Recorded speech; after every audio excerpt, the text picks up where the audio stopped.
By prioritizing a degree, we risk creating leaders who excel in one area but fall short in others. I know we can all agree that just because you have a degree doesn't mean you can make the correct choices. These are crucial skills for diplomacy and international negotiation. What reason can we now pull from a hat to validate our political candidates not having a degree?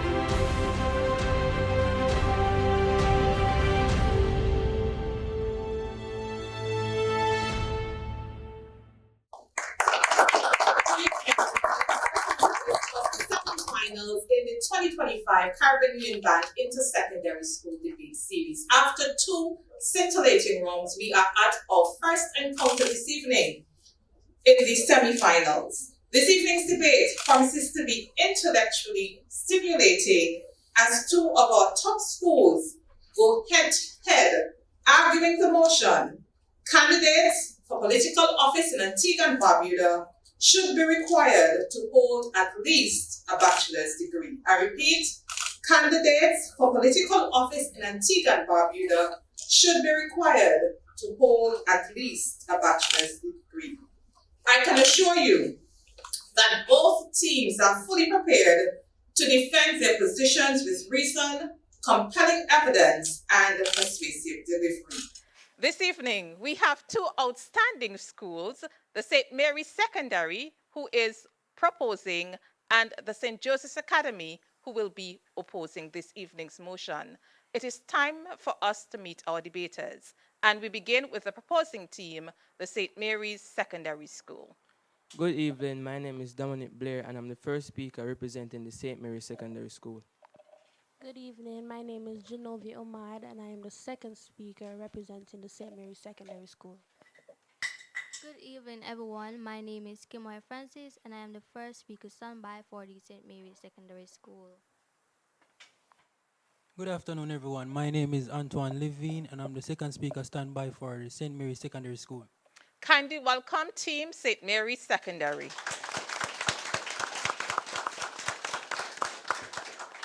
We now move to the opposing team, the St. Joseph's Academy, and we ask the debaters to introduce themselves. Good afternoon, everyone. My name is Rue Estate, and I am the first speaker from the St. Joseph's Academy. Good evening. My name is Nicholas McCalmont, and I am the second speaker for the St. Joseph's Academy. Good evening. My name is Aidan Ramnarine. I am the first standby speaker for the St. Joseph's Academy. Good evening. I am Chad Samuel, and I am the second standby speaker for the St. Joseph's Academy. Kindly welcome Team St. Joseph's Academy. We have met our debaters, and it's now time to meet our judges. Adjudicating the debate this evening is a distinguished panel who will evaluate each team based on their presentation, delivery, rebuttal strength, and teamwork. Our judges for this evening are Mrs. Asata Roberts, Deputy Head of Campus, Antigua and Barbuda Institute of Technology, Mr. Jamil Lee, Program and Project Coordinator, UNICEF, Antigua and Barbuda, Mr. Shava Maloney, Marketing, Communications and Commercialization Officer, University of the West Indies, Five Islands Campus. And our alternate judge this evening is Mrs. Heidi Francois, educator for over 20 years and now works within the Education Broadcasting Unit. Please give our judges a warm welcome.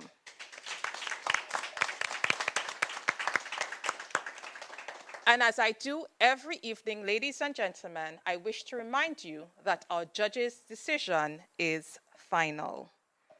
Here is a gentle reminder of this evening's debate format. Each team, as you have already noticed, consists of two debaters. First speakers have 5 minutes to present their arguments, while each second speaker will have 3 minutes.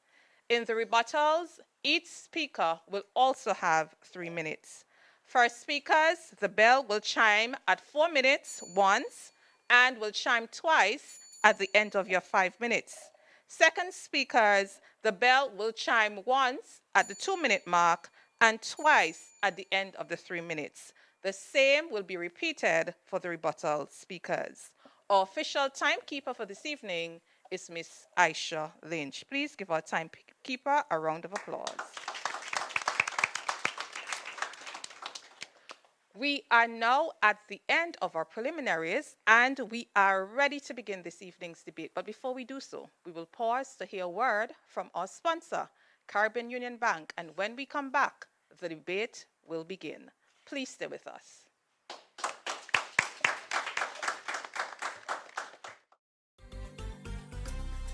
Driven by you, we're better every day. Driven by you, together a brighter way.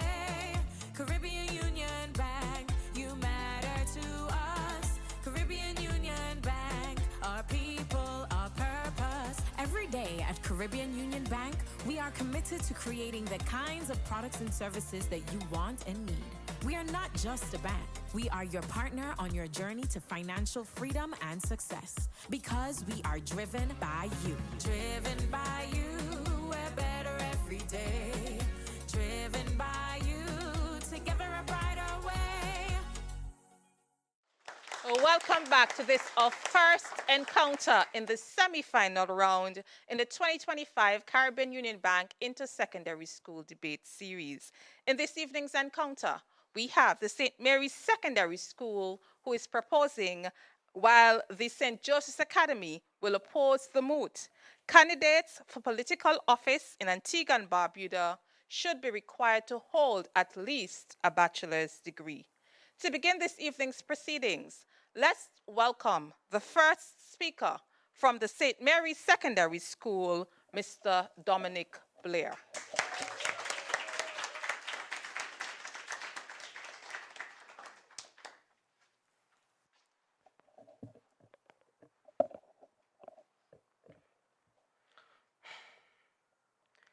It was Barack Obama, the former US president, who profoundly said, higher education is not just about personal success, it is about national progress. Madam Moderator, most esteemed judges, our worthy opponents, listening and viewing audiences, good evening. This evening, we stand before you resolute, filled with passion and vested interest as the next generation to join the electorate. This evening, we will be proposing the move which states candidates for political office in Antigua and Barbuda should be required to hold at least a bachelor's degree. Before swaying you to our conviction, we must define the key terms in the motion. As per Merriam-Webster.com, political office is defined as the government office that is obtained by an election. Candidate means one who aspires to, is nominated for, or is qualified for an office. A bachelor's degree is a title conferred on students by a college or university, usually after a 4-year period of studying. Required is understood to mean that something is stipulated as necessary to be done. We therefore interpret the move to mean it should be stipulated that persons who aspire to hold a government office in Antigua and Barbuda must have a minimum of a 4-year university conferred title. Madam Moderator, I will commence my discourse by persuading you with the following facts. 1. Promotes competency in ministry management. 2. Facilitates economic and developmental growth.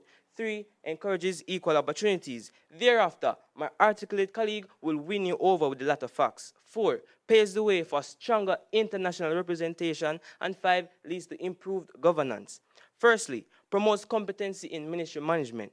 Madam Moderator, members of Parliament or MPs have a wide range of responsibilities, including passing laws, guiding the actions of public servants, and analyzing policy proposals. An MP who does not have a solid understanding of economic principles may support unsustainable financial policies or fail to question flawed national budgets. This could lead to an economic crisis which breeds political scandals and mismanagement of public resources. Conversely, educated leaders tend to manage their ministries better, demand qualified advisors, and hold higher standards of transparency and accountability as per the Brookings Institute 2019. With the only academic requirement being the ability to read English proficiently, we can now connect the dots and understand why the competency in some ministries continues to suffer. Next, facilitates economic and developmental growth. Our worthy opponents may argue otherwise, but the evidence speaks clearly. A UWIT 2021 study on Caribbean political leadership found that countries with higher percentage of university-educated politicians tend to enjoy stronger GDP growth and more effective social policies. One standout example is Barbados, where the majority of political leaders hold tertiary qualifications and the country consistently ranks among the Caribbean's most stable and prosperous economies. A widely cited study by Besley et al. 2011 found that nations led by highly educated politicians show faster economic growth and stronger developmental outcomes. Consider Singapore and Botswana, two countries that, despite having limited natural resources, have been transformed into high-income economies. What do they have in common? A long history of educated and competent leaders. The data is undeniable. A more educated parliament paves the way for sustainable economy. Finally, encourages equal opportunities. According to an article published by MDPI in 2015, academic qualifications are a standard metric that evaluates job applicants based on metric, ensuring a level playing field in the labor market. This uniform framework assesses competence and readiness, benefiting minority groups or financially challenged individuals, not just socio-economic background or personal interests or personal connections. Most esteemed judges, our government has a visionary approach to education for decades, providing a free, high-quality education to all.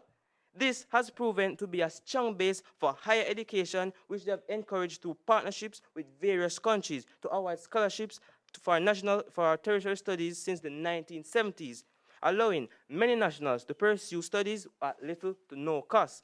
With the perceived economic barrier discredited, what reason can we now pull from a hat to validate our political candidates not having a degree? Madam Moderator, would you also accept a doctor with no degree? Obviously not. Let's be clear. A doctor typically holds the responsibility of one or a few lives in their hands at any given time, whereas a political candidate holds the responsibility of over 90,000 lives during their time in office. My fellow Antiguans and Barbudans, I would have based my argument on cold, hard facts, free from delusions and personal opinions, proving that requiring a bachelor's degree for political candidate is the right move towards national progress. I rest my case.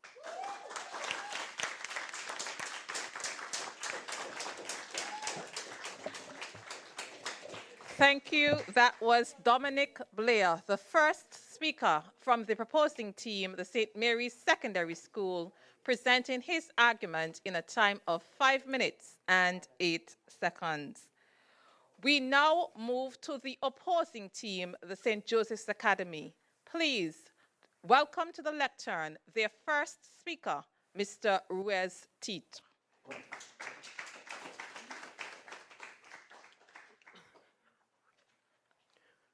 Madam Moderator, esteemed judges, worthy opponents, viewing and listening audiences, a pleasant good afternoon. My colleague and I stand before you today to confidently oppose the moot. Candidates for political office in Antigua and Barbuda should be required to hold at least a bachelor's degree. However, before we begin, allow me to define the terms which govern today's debate.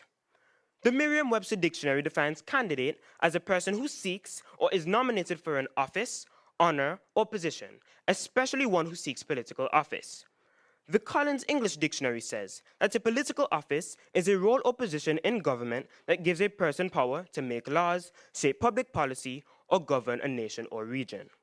UNESCO defines a bachelor's degree as a first cycle degree program that prepares students for professional work or advanced study, usually taking between 3 to 5 years. I will be speaking about democracy and representation, leadership qualities over a degree, and how over-specialization weakens holistic leadership, while my colleague will speak about corruption and poor governance and the social inequality this requirement poses. With these points outlined, let's turn our attention to the first and most fundamental pillar of any free society, democracy and representation. Democracy is rooted in the idea that every citizen has the right to participate in leadership regardless of their academic background. Saying that only those with at least a bachelor's degree can run for political office creates a system that favors the academically privileged and excludes many capable, passionate individuals who may not have had the chance to attend university. According to the Universal Declaration of Human Rights, Article 21, everyone has the right to take part in the government of his country directly or to freely chosen representatives.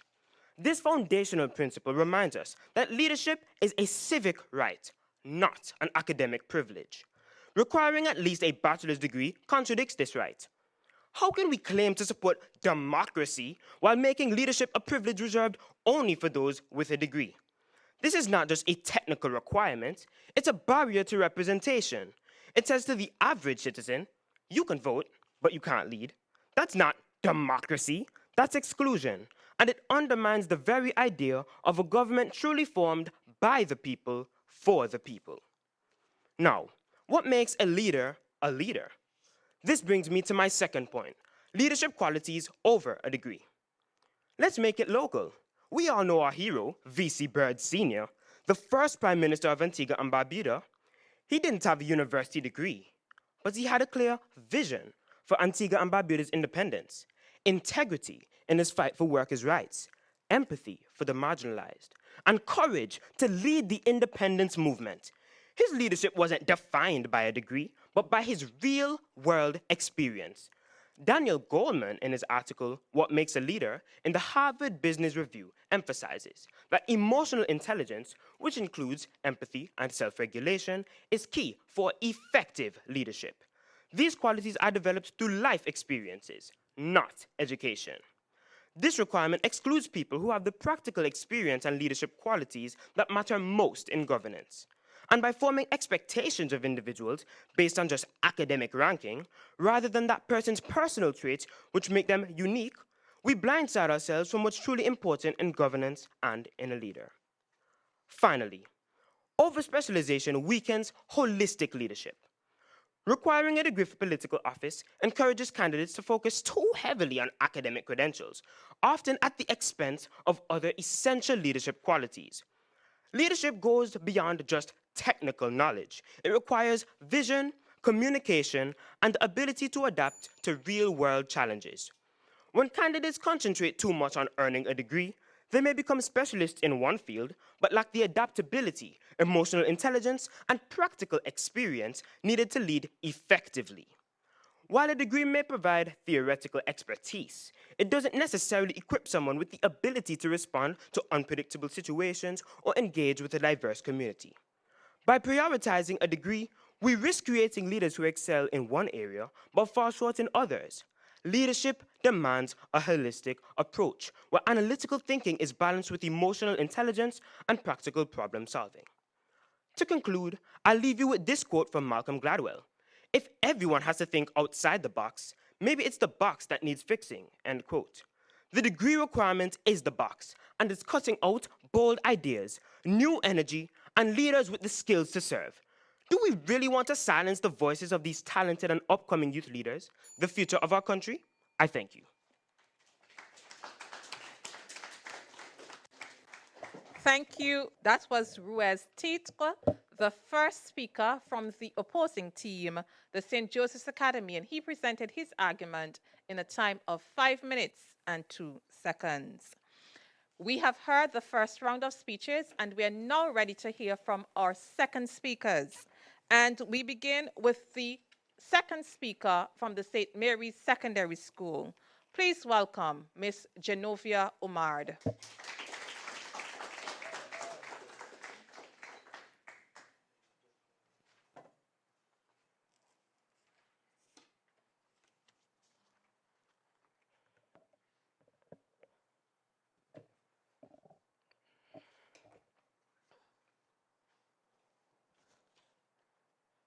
Madam Moderator, most esteemed judges, our worthy opponents, listening and viewing audiences, good evening.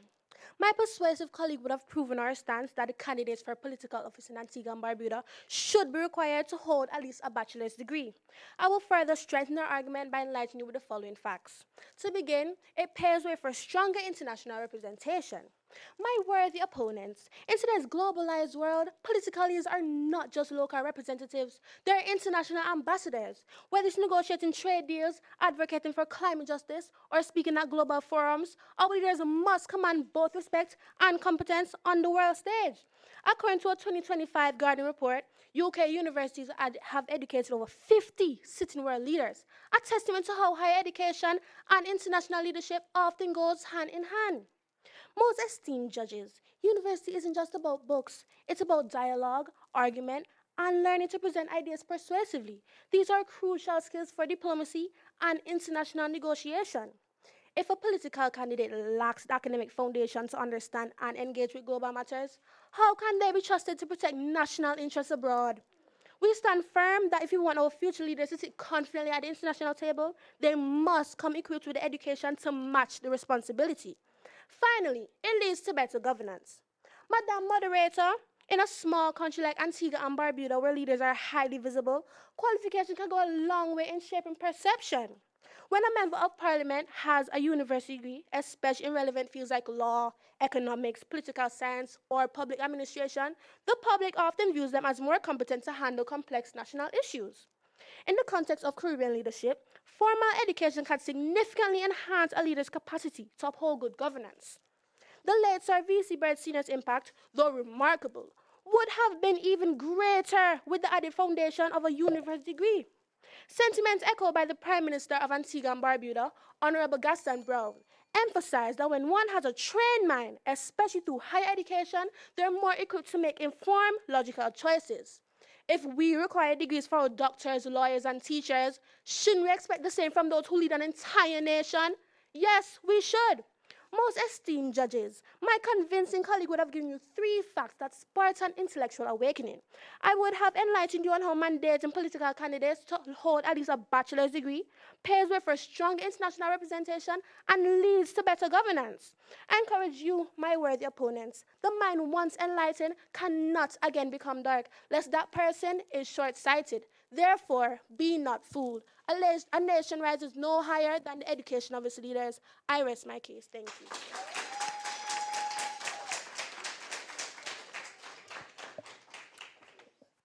Thank you, Genovia. That was Genovia Umar, the second speaker from our proposing team this evening, the St. Mary's Secondary, and she made her argument in a time of 2 minutes and 49 seconds. We will now hear from the final speaker in the prepared presentations, and he is from the opposing team, the St. Joseph's Academy. Please welcome Mr. Nicholas McCalmont.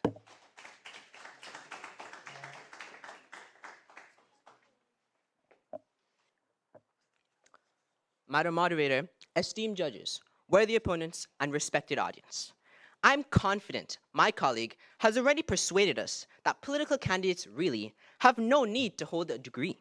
However, it is my duty to further oppose the moot and consolidate our beliefs by discussing the corruption and poor governance within office and the social inequality it poses in our society and local communities. My worthy opponents, what makes a good political official? As my colleague already stated, a good political official should embody integrity. They should have accountability. They should have courage, compassion, and finally, they should have a vision. Now tell me, what is the difference between intelligence and wisdom? Ladies and gentlemen, a degree is not a moral compass. It doesn't prevent misconduct. It doesn't guarantee there won't be bias, and it doesn't guarantee the lack of corruption. In fact, there are many corrupt politicians around the world who hold bachelor's degrees and even more advanced qualifications. There was Osama bin Laden, who is from Saudi Arabia, Vladimir Putin from Russia, Robert Mugabe from Zimbabwe, and Basdio Pandey from Trinidad and Tobago, right here. Their qualifications didn't stop corruption and didn't protect their countries from failed governance. Corruption does not come from someone's academic background, but comes from weak conviction. A candidate without a degree can still have strong moral values, community trust, and a deep sense of justice, which are far more effective at leading than a certificate. Now, I know we can all agree that just because you have a degree doesn't mean you can make the correct choices. Take, for example, the recent tariffs brought about by US President and bachelor's degree holder Donald Trump. According to the World Tax Foundation, global imports fell by over 24% in 2025. Did he make the right choice? The same thing applies for good governance. Good governance depends on a vision, compassion, communication skills, and real-world experience, not just academic knowledge. A degree doesn't prepare someone for the realities of the harsh world, nor does it prepare someone to deal with the constant strugglings the citizens of a country faces.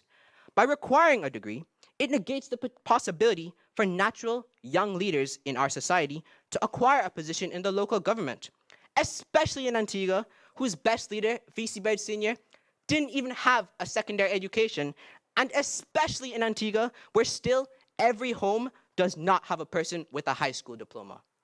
Ladies and gentlemen, I'm sure you know that requiring a degree for the political office would unfairly exclude many citizens from poor and rural backgrounds who lack access to higher education due to financial or societal barriers. This would create a political office dominated by the wealthy and educated. This would create a deeper inequality in society, and it silences the voices of those most affected by poor governance. Will we, the people, subdue to the words of sweet nothings? I thank you.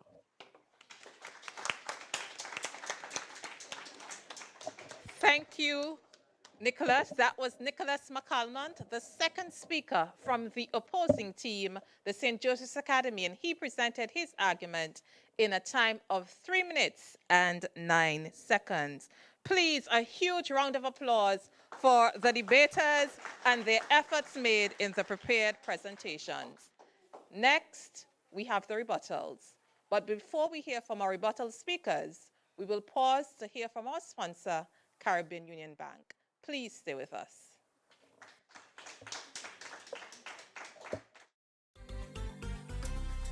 Driven by you, we're better every day. Driven by you, together a brighter way. Caribbean Union Bank, you matter to us. Caribbean Union Bank, our people, our purpose. Every day at Caribbean Union Bank, we are committed to creating the kinds of products and services that you want and need. We are not just a bank. We are your partner on your journey to financial freedom and success. Because we are driven by you. Driven by you, we're better every day. Driven by you, together a brighter way. Thank you for staying with us and welcome back to this, our first encounter in the semi-final round of the 2025 Caribbean Union Bank Intersecondary School Debate Series. In this evening's debate, we have the St. Mary's Secondary School and the St. Joseph's Academy, and they're meeting to debate the moot. Candidates for political office in Antigua and Barbuda should be required to hold at least a bachelor's degree. We have just ended our prepared presentations, and we are now ready to enter the rebuttal phase, where speakers will challenge and critique the arguments put forth by their opponents. I encourage each rebuttal speaker this evening to rigorously challenge the arguments presented, but to uphold respect for their opponents. The opposition side will begin first, and this evening that is the St. Joseph's Academy, and then we will hear from the proposing team, the St. Mary's Secondary School. Each rebuttal speaker is reminded that they have 3 minutes in which to make their argument. A single chime will sound at 2 minutes, and 2 chimes will sound at the end of the 3 minutes. Now, let's begin the rebuttals. Please welcome from the St. Joseph's Academy, Mr. Ruiz Titre.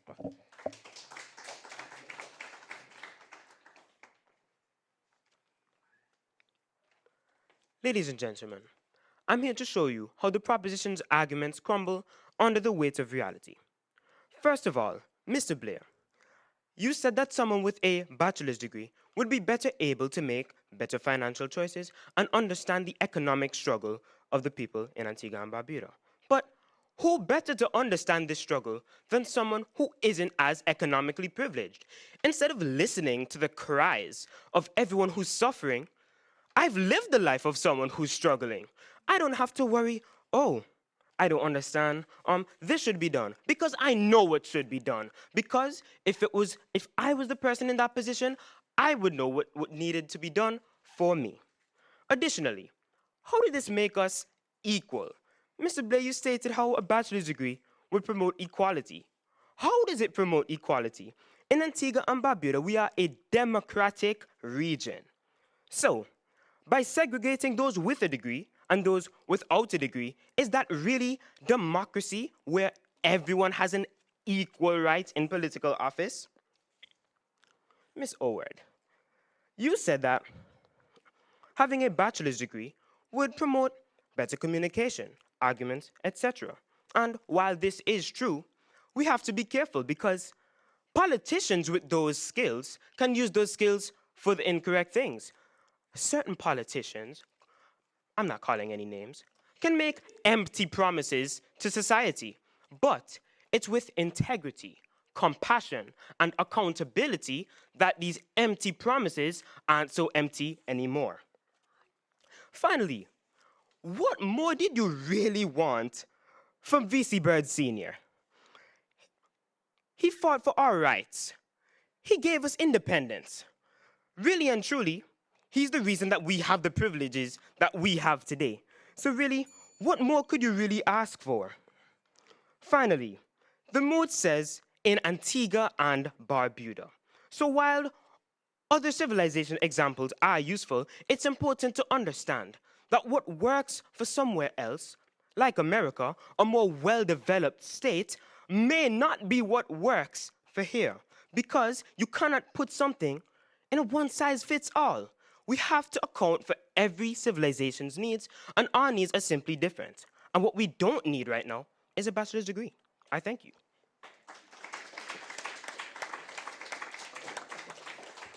Thank you. That was Ruiz Tisco presenting rebuttal arguments on the side of the opposition, the St. Joseph's Academy, and he did so in a time of 2 minutes and 35 seconds. We will now hear from the rebuttal speaker from the proposing team, the St. Mary's Secondary School. Please welcome Mr. Dominic Blair.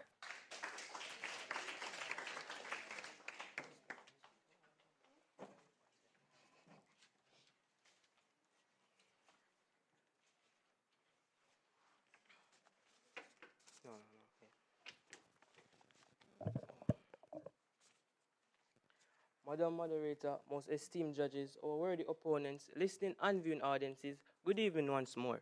Although our opponents would have presented an interesting perspective, a closer look highlights significant flaws in their argument. Firstly, our opponents talked about democratic and representation and how requiring a bachelor's degree for a political candidate excludes some individuals. So our worthy opponents, are you saying that anyone should be able to run a country or a nation with just passion and popularity or experience? Worthy opponents, running a country is really complex, and a bachelor's degree exposes you to different perspectives and problem-solving skills. Plus, the research skills developed will help you to analyze complex responsibilities of modern governance. Next, my opponents also mentioned that political office would rely heavily on academic credentials. So should they just rely on emotional intelligence, as you mentioned? Okay, a lawyer should just be required to hold experience in emotional intelligence, right? So since they could just tap into the judge's mind and win them over, opponents, look around. Even the Commissioner of Police is applauding the UWI 5 Island campus for their implementation of launching this bachelor's degree program in criminology, a testament to how higher education would help these officers combat crimes. How awesome is that? Finally, our opponents mention that requiring a bachelor's degree disadvantages low-income individuals. Let me reiterate. Our government, since the 1970s, has had a visionary approach to education for decades, offering a free, high-quality education to all. This has proven to be a strong base for higher education, which we have encouraged through partnerships for scholarships since the 1970s. Okay? If you really want something, opponents, you won't stop on the first try. You'll try until you succeed. My worthy opponents, I would have shown you 3 errors in your argument, but let me leave you with a food for thought. Yes, VC Bird Sr. would have done a great job, but can you imagine what more he could have done with higher education? We could be the next Singapore of the Caribbean. Yes, Singapore, yes, we are low in limited natural resources, but with the education, we can transform into high-income economies. My learned audience, my colleague and I would have proven without a doubt that a political candidate to run their office effectively, they should be required to hold at least a bachelor's degree. I illustrated how it promotes competency in ministry management, facilitates economic and developmental growth, encourages equal opportunities, while my colleague showed you how a bachelor's degree paves the way for stronger international representation and how it leads to improved governance. I thank you.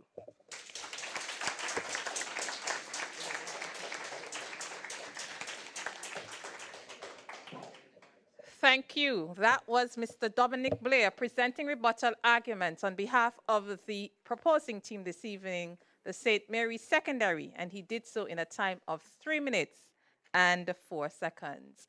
When we started this evening, I did promise you that we're going to have a stimulating debate. Did we? Did we have a stimulating debate? Wonderful. Let's give our debaters a well-earned round of applause for their presentations, analytical skills, and their debate this evening. Now, it's time for the judges to deliberate. Who will be the first team to make it into the final round? Will it be the St. Mary's Secondary or the St. Joseph's Academy? Please stay with us and you'll find out when we return. Driven by you, we're better every day. Driven by you, together a brighter way. Caribbean Union Bank, you matter to us. Caribbean Union Bank, our people, our purpose. Every day at Caribbean Union Bank, we are committed to creating the kinds of products and services that you want and need. We are not just a bank. We are your partner on your journey to financial freedom and success. Because we are driven by you. Driven by you, we're better every day. Driven by you, together a brighter way. Thank you for staying with us and welcome back to this, our first encounter in the semi-final round of the 2025 Caribbean Union Bank Inter-Secondary School Debate Series. It was an encounter which featured the St. Mary's Secondary School and the St. Joseph's Academy, and they debated the moot this evening. Candidates for political office in Antigua and Barbuda should be required to hold at least a bachelor's degree. It is time for the judge's decision. I now invite Judge Shavar Maloney to present the judge's report and to announce the winner of this evening's encounter. Please welcome him as he comes.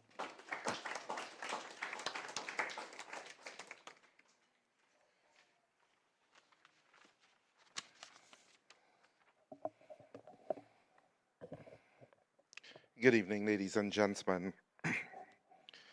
Let me first of all commend both teams. You did a superb job this evening. This is one encounter I didn't want to judge. The caliber of what was presented here this evening can put some of our debaters from higher houses to shame. That being said, let me present the judge's report. In terms of research, we found the teams did an excellent job in preparing. The research was well done, your points were well laid out, your references were very varied, and the speakers knew their points, so there was not a lot of looking down and reading, and I think that speaks to the caliber of the debaters that we have. In delivery, we were very impressed by the confidence of the speakers. They spoke with conviction, the gesticulation, the passion that they came to the podium with must be commended. And of course, you know, standing in front of an audience such as this on TV is not easy, and they presented well. In terms of the rebuttal, this was the deciding factor in tonight's debate. And so we want to tell the speakers that to ensure that each point is clear between the recall of the point of the team that you're talking about and what you're refuting. So you identify the point and then you refute it. One of the challenges we had as judges was that teams limited themselves with the wealth of information that was presented in the prepared speeches. They could have gone beyond and presented more than just the required number. And so we thought that they could have developed more in the rebuttal. One of the weaknesses that we found was that people try to fit all this material into the time span. You only have 5 minutes, you only have 3 minutes, and to make a strong argument, you want to take out your strongest points and develop them, not just put everything so that you were, speeding. There was One point where some of the speakers, the pace was a bit much and you had to listen very carefully. Always remember that you are also speaking to an audience and you want your audience to listen and be a part of it. Of course, the prepared speech was the best. And for the encounters that I have judged, I must say that, I was blown away. And a mood like this, especially on a topic which is timely, which has been in the media, I think that the students prepared very well. So another round of applause for the students. And now I have the hard task. All right. On the proposition side, the best debater, Mr. Dominic Blair. For the opposition, the best debater, Mr. Ruiz Tit. And the best debater overall, Mr. Ruiz Tit.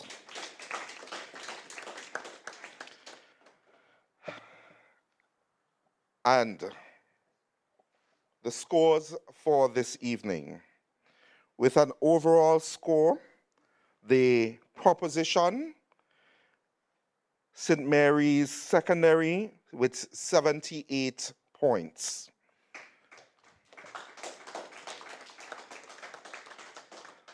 The opposition, St. Joseph's Academy with 87 points.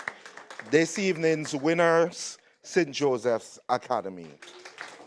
Congratulations to the team, lady and gentlemen, and once again, a very excellent debate.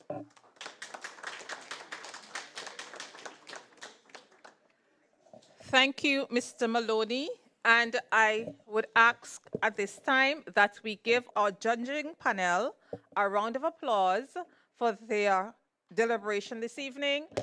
Every week they commit themselves to this task, and I want us to commend them for the excellent work that they do week after week. Please give them a round of applause.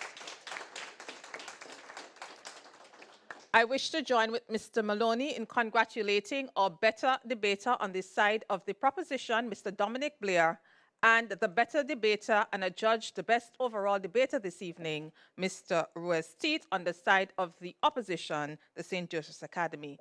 And congratulations to the St. Joseph's Academy for securing the first place in the final round of this year's competition. Please give our debaters another round of applause.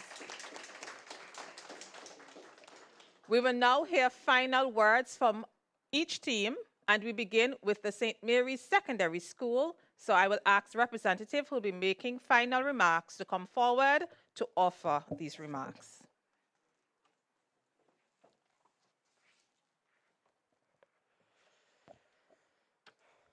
To begin, we would like to thank our teachers and parents who have encouraged and supported us throughout this entire process. I thank God for the strength, knowledge, and blessings that He has given me and my colleague.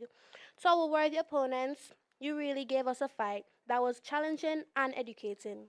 Most esteemed judges, thank you for your hard work because judging these debates isn't easy.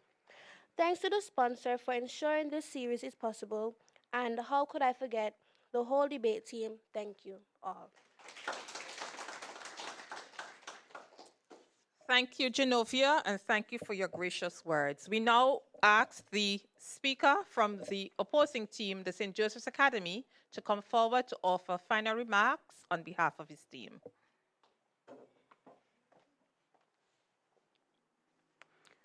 First of all, I'd like to thank God for the strength and the grace He's given us to come here and perform, and for all of you to be here today.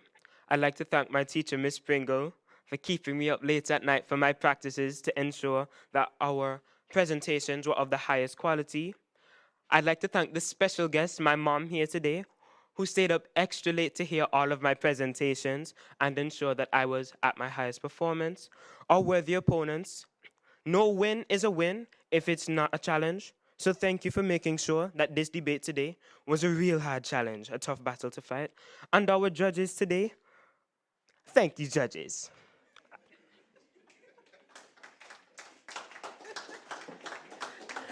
Thank you, Ruiz, and I can assure you that that did not sway the judges in any way, okay? Thank you to you, our listening and viewing audiences, for being with us this evening. Before we conclude, we encourage you to continue to engage in meaningful debate. Debate is a catalyst for critical thinking. It empowers us to question assumptions, defend ideas with clarity, and build bridges of understanding through respectful dialogue. Join us next time when the Clay Hall Secondary School go head-to-head with the Seventh-day Adventist Secondary School. Debating the motion, social media platforms should be held legally responsible for the results of unchecked cyberbullying. Social media platforms should be held legally responsible for the results of unchecked cyberbullying. Until then, I have been your moderator, Alicia Knowles. Do continue to enjoy the rest of your evening. Be safe and God bless.